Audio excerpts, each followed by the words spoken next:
Bonjour à tous, bienvenue au podcast Entre deux collations et trois transitions, le Nouveau-Brunswick au cœur de la petite enfance. Je suis Valérie et je suis accompagnée de ma co-animatrice, Ariel. Salut! On est vraiment contente que vous soyez ici avec nous aujourd'hui. Notre épisode du jour s'appelle, vas-y Ariel, je te laisse le dévoilement. Oui, derrière chaque enfant, il y a une famille. On a choisi ce sujet parce que moi, je me souviens, dans mes années d'expérience en garderie, que je pense que un des aspects quand même assez complexes qu'on passe pas autant de temps à parler d'eux et à penser à, mais qui est vraiment, vraiment important, c'est la relation avec, les familles, les parents des enfants. Puis je pense que c'est une partie du travail qui demandait comme vraiment beaucoup de mon énergie, comme émotionnelle, puis ouais, à gérer. Puis on sait toutes que une de nos convictions en garderie, au Nouveau-Brunswick, c'est que le parent, c'est le premier éducateur de l'enfant. Fait qu'on essaie certainement de respecter cette conviction-là dans notre travail. Mais oui, fait qu'on a c'est pour ça qu'on a choisi ce sujet-là, oui. Puis tu sais, quand j'ai débuté dans la profession, là, voir les parents, c'était vraiment moi je j'avais presque peur des parents. Je voyais les parents arriver, genre: «Non, non, je vais être obligée de leur parler, je vais être obligée de Ça leur dire crée une bonjour». anxiété, hein. Puis, souvent, je pense que les gens qui travaillent avec les enfants, les éducateurs, les éducatrices, ils ont, vraiment, ils choisissent le domaine parce qu'ils aiment travailler avec les enfants, ils aiment les enfants, fait qu'ils ont une facilité à communiquer avec, les petits humains. Mais les grandes personnes, c'est une autre chose. Ah oui, des fois, je m'attendais tellement, tu sais, quand il fallait, peu importe là, il est arrivé quelque chose avec les enfants, un comportement ou, j'avais tout le temps l'impression que j'allais me faire, me faire attaquer par les parents. Pas tout le temps. Ouais. Non. Il y avait des bons moments, mais quand j'ai commencé là, c'était vraiment pour moi, c'était un gros défi. J'avais peur d'oublier, j'avais peur surtout de pas avoir l'air d'une bonne éducatrice à leurs yeux. On dirait je sentais qu'il y avait un jugement par rapport à peut-être que j'étais plus jeune aussi, je sais pas, peut-être ça avait un Pas impact la sur ma peur vie. de pas être à la hauteur, mais aussi, je sais pas, toi, quand tu as commencé comme éducatrice, avais-tu tes enfants? Non, c'est avant. OK. Ouais. Tu sais, moi non plus, mais des fois, il y a comme, tu sais, les attentes qu'on sait que les enfants, c'est vraiment comme moi, je suis maman maintenant aussi, fait que je le comprends. Il y a rien de plus important que mon enfant. Puis il y a vraiment ces attentes-là, puis on sait que les parents, ils aiment leurs enfants plus que tout au monde toute autre chose au monde. Mmh. Fait que quand ce qu'on se met ça dans la tête un petit peu, après ça peut devenir encore plus stressant parce qu'on veut bien faire avec le parent, on veut bien faire avec l'enfant. Oui, puis, moi, je suis une vous allez le voir là, je suis une impulsive, hein. Des fois, je parle, puis j'essaie de pas couper la parole, mais des fois, ça arrive. On travaille fort avec ce podcast-là, ça travaille ce petit côté-là à mon petit côté impulsif. Mais avec les parents, on dirait que, je sais pas, j'avais peur de me sentir attaquée. Tu sais, exemple, ils me donnaient peut-être de la rétroaction qui était constructive, mais des fois, j'avais comme peur c'est ça, tu sais, je l'ai dit tantôt 3 fois, je pense, le mot peur, mais j'avais tellement tu sais, c'est ça comme si c'est leur petit L'anxiété, ouais, oui. ils sont tellement précieux puis j'essayais de faire comprendre aux parents que pour moi, vos enfants, c'est comme si c'était les miens, même si j'avais pas d'expérience. Puis des Oui. fois, peut-être, c'est ça qui créait ben, tu as pas d'enfant, tu sais, tu comprends pas vraiment. Mais j'essayais vraiment de me mettre à leur place, puis on dirait que j'avais de la difficulté à expliquer ça. Mais pour moi, à chaque fois que je rentrais au travail, c'était chaque enfant je m'en occupais comme si c'était le mien, là. Tu sais, surtout moi, la sécurité, la santé, j'étais tellement anxieuse là-dedans, je voulais pas perdre un enfant. Puis on Donc veut oui, absolument, puis on veut créer, comme tu dis, cette relation-là de confiance du début. mmh Parce que, tu sais, après ça, tu commences du mauvais pied avec une famille, avec les familles ou plus en général. Puis on veut que les parents comme parlent de nous quand on est éducateur, éducatrice, comme si qu'on est comme «Wow!» puis qu'on tu sais, qu'on fait une super de bonne job, puis on veut qu'ils voient tous ces efforts-là qu'on fait avec leurs enfants aussi. Oui, puis Hem, comme maintenant, aujourd'hui, là, avec les parents, j'ai plus aucun problème, de communication. Puis comme tu dis, c'est de créer des liens le plus rapidement possible. Oui, on dit toujours prendre le temps de créer des liens avec chaque enfant. Tu sais, chaque enfant est unique, mais le parent est unique aussi. Chaque oui, parent que vous allez rencontrer, tout au long de de votre carrière, là, ils vont tous être différents, puis ils sont pas non plus avant, j'avais cette pensée-là.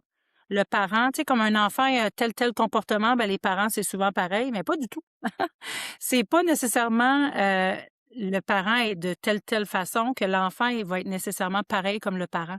Parce que des fois, Non, pas j'avais tendance à penser ça, tu sais: «Oh, les parents sont comme ça, est-ce que l'enfant va réagir de cette façon-là?» Mais pas du tout. Plus on crée de liens, plus on apprend à les connaître aussi, là. non, parce que les enfants sont leur propre personne aussi, là. Comme, Mmh. tant Exact. tu sais, on peut les encadrer autant qu'on veut, ils vont quand même faire des choix à leur propre tête, qu'ils ont 3 ans, 5 ans, 6 ans, tu sais, Mmh. à leur propre tête qui fait partie de leur personnalité à eux aussi. C'est sûr que l'influence extérieure, tu sais, de l'environnement, les parents, les éducateurs, les grands-mamans et cetera, ont une influence sur l'enfant, mais à la fin de la journée, il prend un petit peu de tout ça puis il décide lui-même Oui, il qu'est-ce qu'il apprend à fait se avec ça, tu débrouiller. sais? Il fait ses Mmh. propres actions basées là-dessus. Hem, mais vraiment les parents comme moi je fais relatif à la conviction encore une fois, le premier éducateur de l'enfant, on se le fait tellement dire souvent, puis je trouve que c'est vraiment, vraiment important, mais souvent on sait pas nécessairement qu'est-ce que ça veut dire, puis elle est où la ligne? Tu sais comme c'est Mmh. ça veut dire quoi le premier éducateur de l'enfant? Ben, c'est sûr, oui, c'est lui le parent, c'est son enfant, c'est lui qui va faire des décisions, mais vraiment ce que ça veut dire, c'est que le parent, c'est lui qui reste l'expert premier de son Mmh. enfant. Tu sais? Puis nous, là-dedans, on doit écouter les familles, on doit peut-être éviter les jugements parce que les parents vont prendre différentes décisions par rapport à leurs enfants basées sur plein de différentes situations, comme par Sur leurs exemple, valeurs, exact. ouais, les valeurs, religions, culturelles, juste comment ils veulent vivre leur vie, là. Hem, puis aussi, nous autres, ce qu'on va vouloir faire avec eux autres, c'est travailler en équipe avec eux. Oui. Tu sais? Puis j'aimais bien, on en a peut-être dans les autres, podcasts qu'on a fait ensemble, tu sais, tu disais: «Nous, on est spécialistes de notre métier». Tu sais, nous, notre métier d'éducateur, éducatrice, on est des spécialistes, hein. On est formés pour ça. On a de l'expérience, on a toutes sortes d'apprentissages qu'on a, mais les parents, c'est des professionnels de parents, hein. C'est un rôle de parent, que ce soit un tuteur ou peu importe les parents biologiques, les familles autour, on a notre expertise aussi comme parents. Puis c'est important que cette expertise-là soit, tu sais, on est là un peu pour donner des outils, tu sais, aux Oui, parents. Notre mais rôle, c'est ça, là. c'est ça que le curriculum éducatif nous dit, comme il y a comme une partie qui parle du parent un peu, puis ça explique c'est quoi l'accompagnement. Puis l'accompagnement, c'est vraiment de comme accueillir le parent, puis ses connaissances, puis qu'est-ce que lui sait avec son enfant. Puis nous aussi, partager nos connaissances là-dedans, tu sais, puis ensemble, on va former une équipe, puis on Mmh. va trouver qu'est-ce qui est la meilleure solution, la meilleure chose à faire pour l'enfant. Oui. Puis aussi, là, gênez-vous pas quand vous travaillez avec les de travailler plutôt, je voulais dire, avec les parents. Les parents, ils vont vous donner des trucs, là. Parce que oui, il y a des choses à la maison qui font que ça fonctionne très bien, mais c'est là que c'est l'importance d'être une communauté de travail ensemble, là. Mhm, Les parents peuvent vous donner des interventions qu'ils ont faites, qu'ils ont essayées ou ce qu'ils aiment pas mon enfant. Donc quand il y a des réactions ou des interventions à faire dans votre milieu de travail, ben de savoir que cet enfant-là, il a besoin de plus de temps pour telle situation, c'est vraiment une aide importante. Puis là, je vais revenir sur l'écoute active. Écouter et l'écoute active, c'est 2 choses, là. oui. Il faut vraiment écouter puis prendre note puis d'être compatissant aussi avec le parent qui vit aussi des moments tu sais, à la maison puis qui veut avoir des trucs, mais vous autres aussi, là. Tu sais, faut pas se J'aime perdre de vue là-dedans, là. j'aime beaucoup quand tu dis ça parce que il y a écouter pour répondre, puis il y a écouter pour comprendre. Mmh. Puis Exact. vraiment notre rôle d'éducatrice quand ce qu'on est avec les parents, il faut vraiment tenir à cœur cet aspect-là de la communication parce que oui, on veut transmettre de l'information aux parents, oui, on veut leur apprendre des choses, mais c'est un travail où ce qu'on est toujours dans l'apprentissage aussi. Puis chaque enfant est unique, hein, on revient souvent sur cette conviction-là Ah, on aussi. va vous achaler avec Oui, ça. oui, Ah, vous allez chaque nous entendre. chaque enfant est unique, puis chaque parent est unique là-dedans aussi. Fait que nous, on doit s'adapter, mais comment est-ce qu'on va faire pour s'adapter? Ben, c'est en pratiquant l'écoute. Donc, le parent me parle de quelque chose, puis je prends, que tu disais tantôt, je prends des notes, mais je prends le temps d'essayer de comprendre ce que ça veut dire. Est-ce que j'ai réellement compris ce que le parent m'expliquait, que ce soit quelque chose qui le concerne, quelque chose, ouais, quelque chose qui le concerne, qui l'inquiète, quelque chose qu'il veut me partager, un apprentissage, comme un défi, peu importe ce que le parent veut m'apporter, j'essaye de bien comprendre le message. Puis si je peux ajouter, tu sais, quand on dit comprendre, souvent Il faut mettre notre chapeau de professionnel quand on est dans le travail, parce que souvent, nos valeurs, tout, peuvent avoir un impact sur la façon qu'on a à communiquer avec le parent, et cetera. Donc, faut faire attention à, tu sais, nos valeurs. On n'a pas les mêmes valeurs que le parent qui est en devant de nous, les enfants, et cetera. Donc, assurez-vous vraiment de dire, OK, là, c'est mon côté professionnel. Faut pas que mes valeurs personnelles embarquent là-dedans. Puis c'est ça le plus difficile, à mon avis, là, par rapport à ce côté professionnel-là. Mais Parce il que faut comprendre le pourquoi c'est qu'il y a là des qu'on va choses comme ça. peut-être porter des jugements aussi. Mmh. On veut pas porter de jugement, on veut comprendre ce qui se passe, c'est quoi le pourquoi en arrière de certaines choses. Puis souvent, quand des jugements sont portés, c'est parce qu'on n'a pas compris pourquoi un parent faisait une certaine chose d'une certaine manière. C'est ça. Puis tu sais, j'aime la phrase aussi qui disent, tu sais, quand on dit: «Comment qu'on va créer cette relation-là de confiance au début, là?» Ben, c'est créer des liens. Je pense que pour avoir confiance entre nous, c'est faut être capable de se parler. Puis pas juste sur un coin de porte, là. Faut prendre le temps. Puis j'ai D'apprendre à se encore le mot connaître. «pas». Oui, Mmh. d'apprendre à se connaître, d'être honnête. Tu sais, il y a une façon d'être honnête avec les parents puis leur expliquer certaines choses, sans manquer de respect. Tu sais, Mmh. comme, c'est correct de dire aux parents: «Je comprends pas, puis tu m'expliquer à nouveau?» Comme Mmh. moi, je préfère, tu sais, maintenant, je suis passée ce stade-là, là, avec mon garçon, mais j'aurais préféré qu'un éducateur, éducatrice vienne vers moi puis me dise: «Je comprends pas, c'est qu'est-ce que tu essaies de faire ou qu'est-ce que Ouais. tu veux que je fasse avec ton enfant ou comment donner, je sais pas, moi, mettre une crème ou peu importe que j'aurais emporté». J'aurais préféré que l'éducateur, l'éducatrice vienne vers moi puis me dise: Je comprends pas», qu'il le fait comme il pense puis il essaie de Faire deviner. semblant de le savoir. Ouais, Ouais. ouais. Ben, là, tu m'enlignes sur quelque chose, j'ai une question pour toi. Toi, là, tu sais, on le sait, là, les gens commencent à apprendre à nous connaître, là, on a des enfants, mais toi, comme parent, tu étais quel genre de parent, toi? Tu sais, tu étais éducatrice Ah, et maman. Comment oui. que c'était quoi ton style à toi? Je pense que j'étais très maman poule sur certains aspects. Quand ça vient à la sécurité, la santé, ça, je m'attendais vraiment fort là-dessus. Mais j'avais la chance d'avoir de l'expérience d'éducatrice, fait que quand j'envoyais mon garçon à la garderie, mon ce qui me concernait principalement, là, c'était qu'il y ait du plaisir. Fait que tous les aspects d'activité, que j'aille le chercher à la garderie puis qu'il était, tout sale, là, parce qu'il y avait eu du fun pendant sa journée, moi, ça me dérangeait pas du tout. Mais c'est sûr, ça dépend comment sale, tu sais. Ouais. Ça, tantôt hygiène, tu sais. Est-ce qu'il y a du spaghetti jusqu'au fin fond des cheveux parce qu'on l'a pas nettoyé ou est-ce qu'il y a de la peinture sur son chandail puis de la terre, sous ses petits ongles puis tu sais comme fait que vraiment cet aspect-là pour moi était important, mais moi j'avais de l'expérience d'éducatrice, fait que j'avais cette perception-là que je voulais qu'il y ait du plaisir avant tout, qu'il soit nourri, qu'il soit en sécurité, qu'il se sente bien, tu sais, dans la garderie, mais j'étais quand même assez anxieuse. OK. Ah, ouais, Excellent ça. un petit peu Moi, vouloir comme pas dire contrôler là, mais comme vraiment tout vouloir savoir qu'est-ce qui serait passé de sa journée, puis qu'est-ce ouais. que je voulais de l'info. Toi? Moi, c'est pas pire, je te trouve très douce. Puis là, je me sens quasiment mal de dire comment j'étais, moi. Non, non, non, vas-y. Moi, Mais j'étais c'est ça qui est intense. beau. On était les parents sont tous différents, tu sais. Ah Vas-y. oui, ben moi, j'étais intense. Pauvre éducatrice. Nous, il y avait juste des éducatrices dans le temps, mais moi, c'est comme proactif.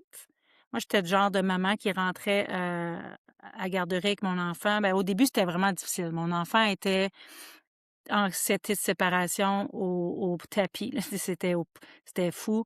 Il s'accrochait après les murs en pleurant, tu sais, c'était vraiment pas drôle.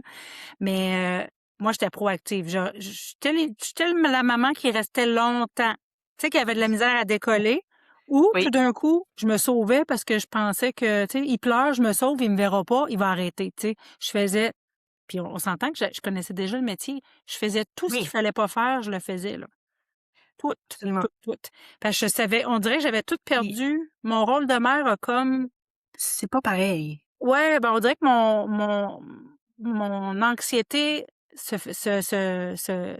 se démontrait d'une autre manière. Puis comme éducatrice, quand il y a un parent qui était comme moi, littéralement comme moi, j'ai aucun problème. Tu sais, j'y donnais les pistes, mais moi, j'étais comme on dirait que tout ce que j'avais appris, je le mélangeais. Je sais pas, j'essayais de trouver des solutions. Je comprends ce que tu veux dire parce que je pense que je fais encore ça, comme il y a beaucoup de choses que je sais et que je ne fais pas Oui. nécessairement parce que on dirait je trouve que c'est pas la même, ball game là, c'est pas la Ouais. même chose dans mon rôle d'éducatrice puis dans mon rôle de parent, même si que ça pourrait me servir. Oui, ben, c'est ça, exactement. Puis, tu sais, après, tellement proactive, il faisait une activité à la garderie, je suis là. Moi, j'étais la maman bénévole. Tout ce qu'on pouvait, on dirait que j'avais un petit côté germaine, hein, de pouvoir gérer qu'est-ce qui se passe. Moi, il fallait, je devais savoir c'est quoi votre horaire. Avez-vous besoin de quelqu'un pour faire cuire des hot dogs?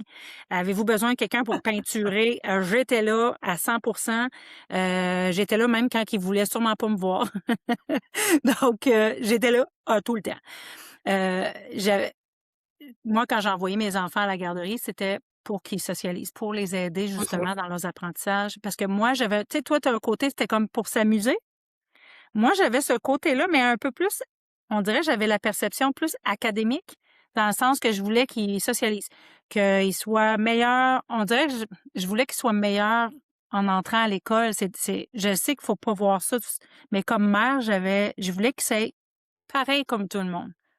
Ben, j'ai Tu eu sais. cette perception-là aussi un petit peu sur un certain point. Puis je pense que quand il était rendu à comme 3 4 ans, j'ai lu en quelque part une phrase, puis ça disait: «Laissez les enfants vivre leur vie d'enfant».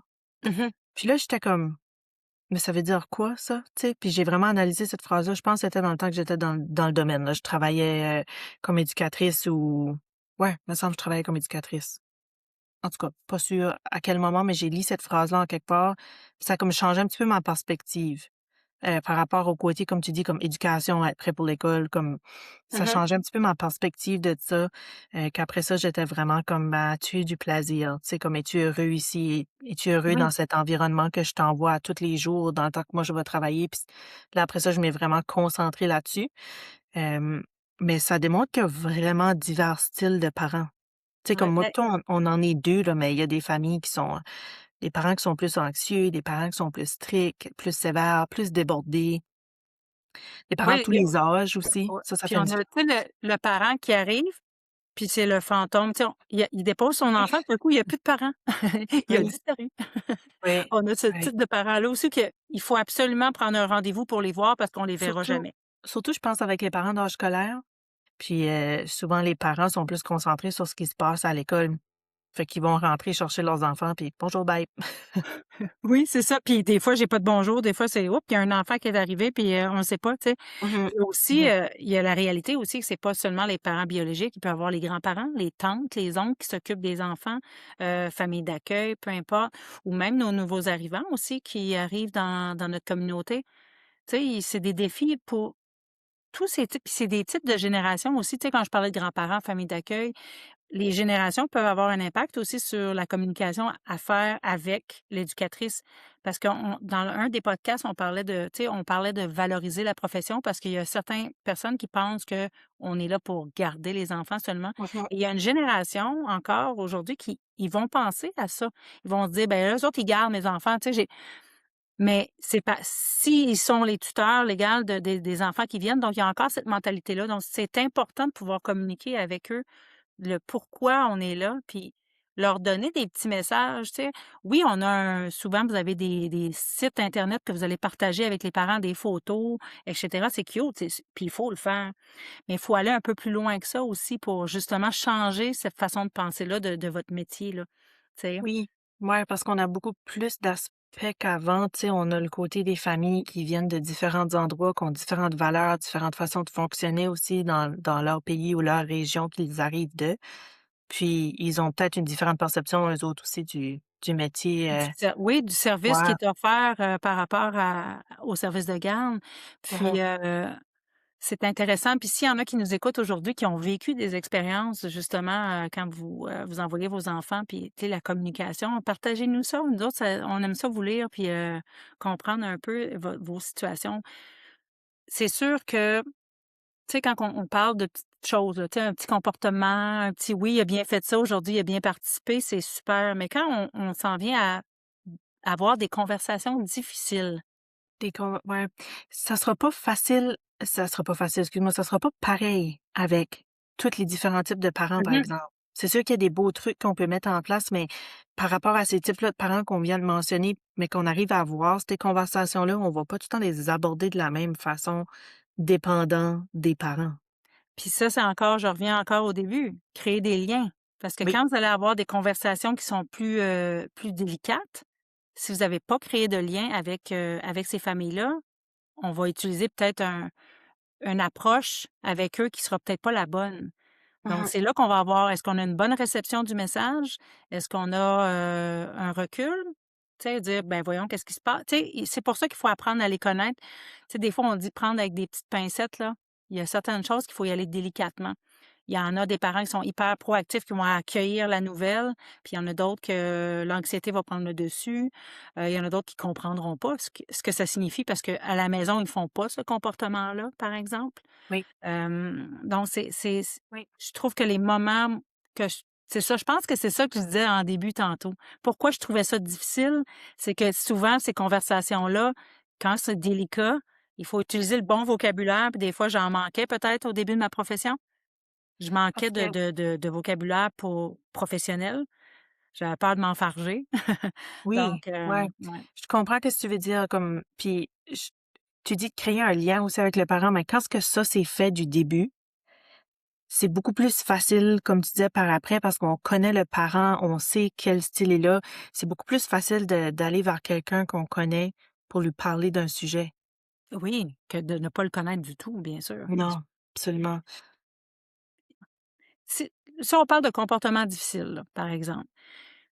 Pour faciliter ça, tu sais, pour avoir cette discussion-là, oui, on crée des liens, et cetera, mais si on veut vraiment être compris professionnellement parlant, là, on doit faire des observations et des bonnes observations. Quand on a un message à donner et qu'on donne des sentiments d'éducatrice, que notre personnel prend le dessus, c'est là que ces messages-là sont mal captés aussi.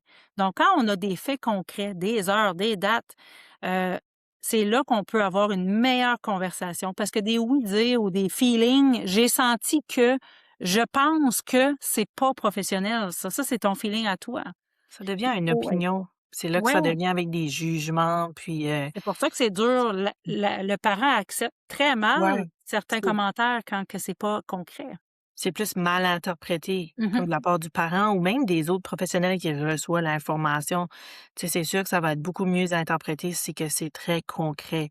Puis quand je dis concret comme ça, c'est pas d'arriver aux parents puis d'être comme: «Le 2 janvier à Mais cette non. heure-là, à Mmh. cette date-là, ton enfant, il a fait ça». C'est pas pour ça, c'est plus pour faire sûr qu'on a les observations qui sont objectives, qui décrivent ce qui s'est passé pour être mieux capable d'aborder, le sujet avec les parents. Fait que c'est absolument important le côté objectif, puis de rester calme en travers cette Mmh. conversation-là avec le parent, puis aussi d'expliquer qu'est-ce qui s'est passé comme sans le dramatiser, là. Oui. Puis si vous observez des comportements qui pourraient, tu sais, vous dites: «Oh», puis il pourrait avoir, par exemple, un retard, du langage. Vous n'êtes pas des spécialistes, hein, vous n'êtes pas des orthophonistes, vous n'êtes pas des psychologues. Vous êtes là pour leur donner des faits de ce que vous voyez Mmh. et moi, là, exemple, on a quelqu'un, tu sais, vous y allez avec: «Oh, il y aurait peut-être un retard de langage». Vous ne pouvez pas dire ça aux parents: «Il y a peut-être un retard de langage». Non, non, non. Ce qu'on va Ils faire, c'est que vont j'ai travaillé à l'aider. Je lui donne les outils pour mieux intervenir dans son langage. Et Mmh. à partir d'un certain moment, quand il y a beaucoup d'observations, ben là, on va apporter le sujet de dire: «Oh, il y a des difficultés», mais on ne doit pas de donner de diagnostic à un parent. Parce que de dire un diagnostic à un parent, ça fait mal, ça fait peur aussi, là. Puis ça peut venir briser aussi ce lien-là, tu sais, Oh, avec le ça peut parent qu'on a briser créé rapidement. parce que comme moi, un quelqu'un m'arrive puis il me dit ça, je vais me dire: «Ben, honnêtement là, qui ce que tu es toi pour me dire ça?» Tu sais? Exact. Ben, quelle formation tu as pris? «Tu qui, toi?» Ouais, Il est où ton diplôme là, d'orthophoniste ou je sais pas quoi d'autre là, tu sais, pour me dire que psychologue, docteur, ouais, ouais. exactement, tu sais. Mais si tu viens vers moi puis tu m'expliques que tu as remarqué certaines choses, tu sais, puis que tu penses qu'on pourrait peut-être aller chercher des services ou peut-être poser des questions ou cogner à des portes, tu sais, comme que tu viennes vers moi comme ça, mais là, moi, je vais pouvoir me questionner aussi comme parent, qu'est-ce qui pourrait être la meilleure chose pour mon enfant? Parce que le but, c'est vraiment de collaborer, puis pas comme créer de conflit, que la porte soit complètement fermée, là. Tu sais, on veut créer cette ouverture-là. On veut pas créer de peur chez les parents non plus ou de frustration. Fait que ça va vraiment être important de Ouais. faire attention au la Aux mots façon dont on choisis. dit les choses, oui. Mmh. Puis, tu sais, n'importe qui là, ici présentement, on dirait un moi je pense que ton enfant a un TSA. Pouf! Le mot TSA reste en tête, le reste, il y a plus de il y a plus rien. Il y a il y a plus d'écoute. Puis c'est L absolument la porter un jugement, hein, C'est parce ça, puis le que la personne qui entend ça garde seulement le négatif de la conversation, là. Il y aura mmh rien de positif là-dedans, là. mh. Donc c'est vraiment important de bien choisir puis d'y aller vraiment on veut aider cet enfant-là à devenir le plus autonome possible. Donc nous, j'ai remarqué, il y a peut-être de la difficulté à nommer quelques mots, mais aujourd'hui, j'ai fait des pictogrammes, puis on travaille ça dans le jeu. Tu sais, de l'apporter sous forme comme ça, puis si on voit que malgré nos efforts, ben là, c'est là qu'on va pouvoir aller, comme tu disais tantôt, d'aller trouver d'aller dans notre coffre de qui pourrait venir nous aider. Il y a beaucoup d'organismes aussi qui sont là pour aider les centres, puis les parents aussi, Ça, on veut avec pas les enfants. comme dans des situations difficiles comme ça, créer plus de peur puis d'inquiétude. On veut aussi rassurer le parent puis lui expliquer c'est quoi notre plan puis où on s'enligne avec ça, puis leur demander à eux de collaborer avec nous comme c'est qu'est-ce que eux ils pensent de ça puis À la maison, qu'est-ce qui se passe oui, là-dedans, oui. là, tu sais? Puis là, on parle de au niveau de troubles langagiers, par exemple, mais ça peut être aussi comme un défi de comportement aussi, là. Les défis de comportement aussi, ça peut être un sujet difficile à apporter à un parent. Mmh.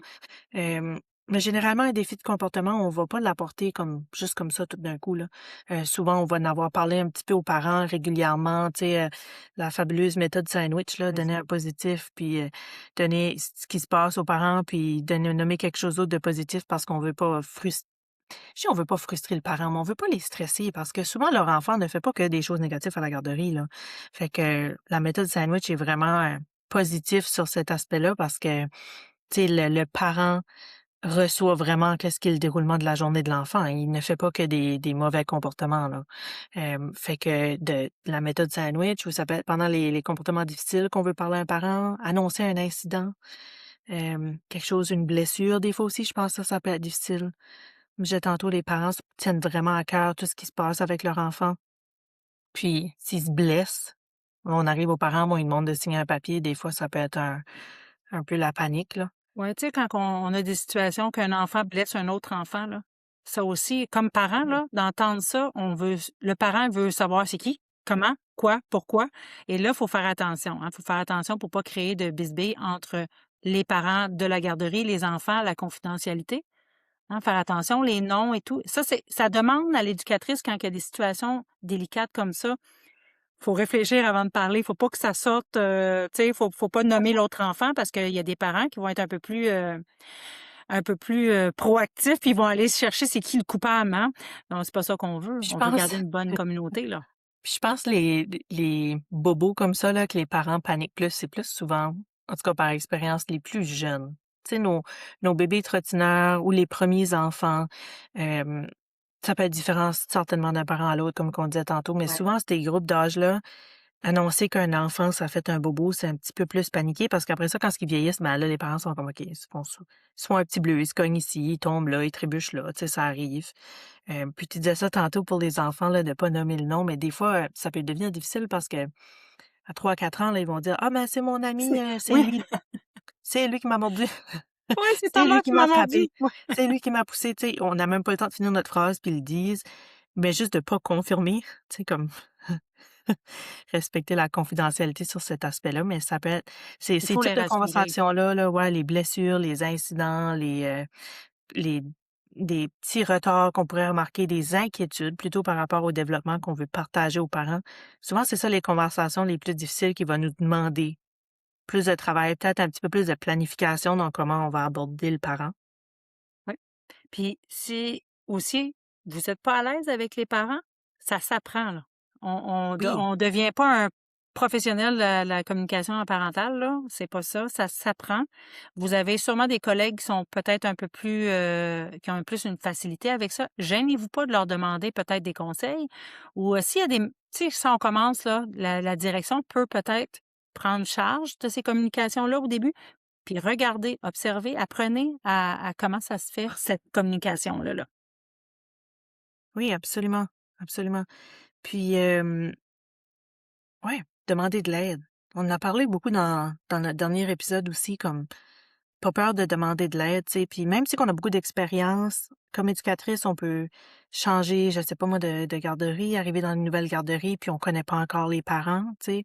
Fait que des fois, demander à une collègue à côté, est-ce que tu connais ce parent-là? Comme, tu sais, est-ce que tu as des conseils sur comment je devrais l'approcher quand est-ce qu'on commence juste dans un emploi? Ça peut être un aspect aussi. Mais là, on parle plutôt comme des aspects qui sont difficiles parce que c'est pas à tous les jours qu'on va devoir vraiment réfléchir à comment on parle avec un parent. Dans des situations plus difficiles, on va concentrer plus là-dessus, mais au quotidien, on va aussi communiquer avec le parent juste en général. Puis c'est dans ces moments-là qu'on on pratique à bâtir une relation avec lui, là. Oui, parce que Bon. cette relation-là est essentielle avec les parents, puis ça peut être un plaisir d'être avec eux, puis faciliter votre carrière, votre profession aussi d'être avec eux autres, là. Mhm. Puis si je te demanderais, je sais pas ce que toi t'en penses comme qu'est-ce que tu penses qu'il y a une bonne communication avec un parent? Tu sais, est-ce qu'on donnerait des mots-clés pour décrire qu'est-ce qui serait une bonne communication avec un parent? Ah, moi, le mot qui me vient là, transparence.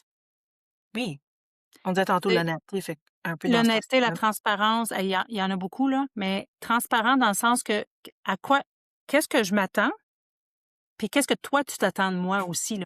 Oui, des deux côtés de la médaille. C'est pour bâtir le Exact. lien comme qu'on disait tantôt.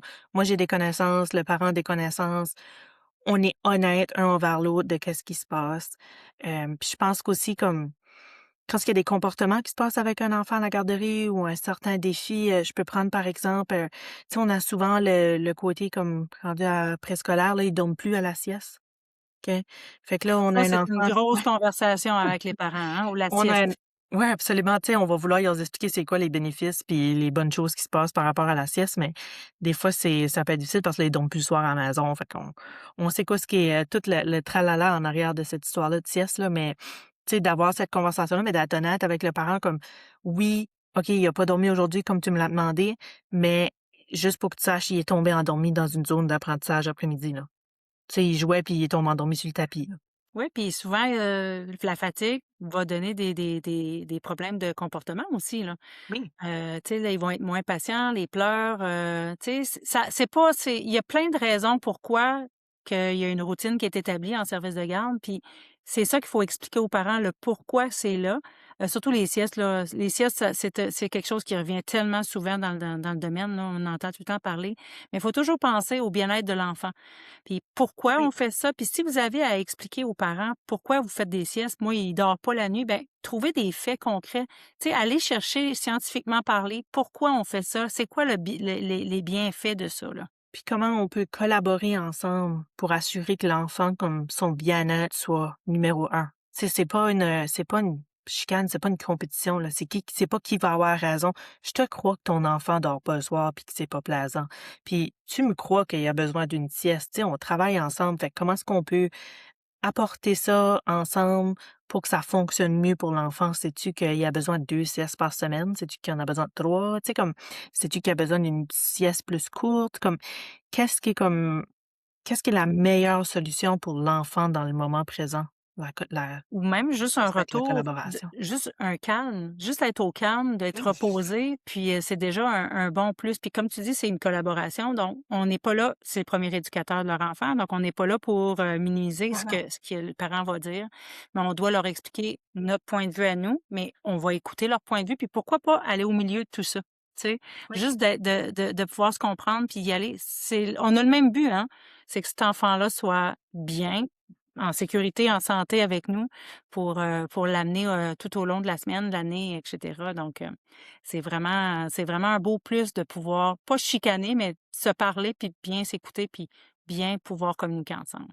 Oui, essayer de se comprendre, puis je pense que un autre petit point, là, on a parlé de transparence, honnêteté, d'écoute, ça serait aussi beaucoup l'empathie.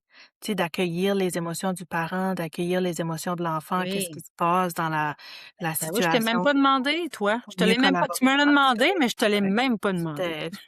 C'était une petite question comme ça que je te sortais avec, là, juste pour, amener des mots-clés pour, les personnes qui nous écoutent pour être capable de se dire: «OK, est-ce que je suis transparente? Est-ce que je suis à l'écoute? Comme qu'est-ce que je peux faire de plus, par rapport à mes capacités, de communication avec les parents?» Fait que vraiment comme au niveau de l'empathie, tu sais, d'être à l'écoute des émotions des parents, puis essayer de comprendre, comme qu'on disait tantôt, là, se mettre dans leurs souliers peut-être un peu. Puis tu sais, ça au milieu scolaire aussi, il faut pas oublier, hein, milieu scolaire, oui, il y a les services de garde, il y a les parents, mais il y a le domaine scolaire aussi, hein, les enseignants ressources, les aides, les assistants en éducation. Il faut pas oublier d'avoir cette communication-là ensemble. Des fois, ça se perd quand on est rendu au milieu scolaire, mais il faut faire attention pour pas que ça se perde. Parce que c'est nous qui est avec une bonne partie, on les a eus avec nous dans notre groupe, là, ils arrivent à l'école, donc c'est quoi? Oui, Tu sais, c'est quoi qui ça va aider tout le monde. Ça va aider l'enseignant, ça va aider l'assistant en éducation s'il y en a besoin, cet enfant-là aussi. Puis les oui, parents, donc qu'on soit tous sur le même piédestal, sur la même communication, c'est comme ça serait le meilleur des mondes, là. oui. Puis la communication en général, comme sur le long terme. Parce que comme on parlait tantôt des fois dans des situations difficiles ou dans certaines, situations de conflit, mais on doit faire des petits suivis régulièrement aussi avec les parents. Puis, c'est pas juste de dire: «Il y a eu une bonne journée». Ça peut être: «Aujourd'hui, ton enfant a fait telle chose, bravo» ou «On a fait ceci» ou tu sais, comme, il faut quand même faire les petits suivis qui sont positifs. Oui, ben Thomas aujourd'hui, il a partagé avec, une amie du groupe, puis c'était beau à voir. Tu sais, oui, on parle tout souvent, tu sais, des mauvais comportements, mais tu sais, hey, aujourd'hui, il m'a aidé à laver les tables. C'était vraiment plaisant. Il a vraiment aimé ça. Il était le petit coco du jour, tu sais. Je c Oui, une photo, ça c'est la photo de groupe ou la photo de notre enfant qui fait une activité, c'est super. Mais de savoir qu'il y a des compétences sociales, l'enfant, on dirait que c'est une fierté pour le parent d'entendre ça aussi, là.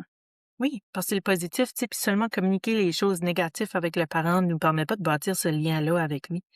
Tu sais, comme qu'il voie qu'on aime son enfant, qu'on est fier de son enfant, qu'on veut l'accompagner. Tu sais, il faut démontrer aussi les aspects positifs, là, de la relation qu'on a avec l'enfant, pas juste les défis. Et là, on parle de l'enfant, mais le parent aussi, on peut leur dire: «Hey, merci, ton garçon aujourd'hui, il m'a dit, merci madame Valérie, tu as des beaux cheveux aujourd'hui». Oui, Ben, oui, on remercie l'enfant, bien sûr, hein, on n'oublie pas ça, mais le parent: «Hey, ton garçon me dit que j'avais des beaux cheveux aujourd'hui. Vous avez vraiment fait un excellent travail, papa et maman», ou la personne qui est responsable de l'enfant, là.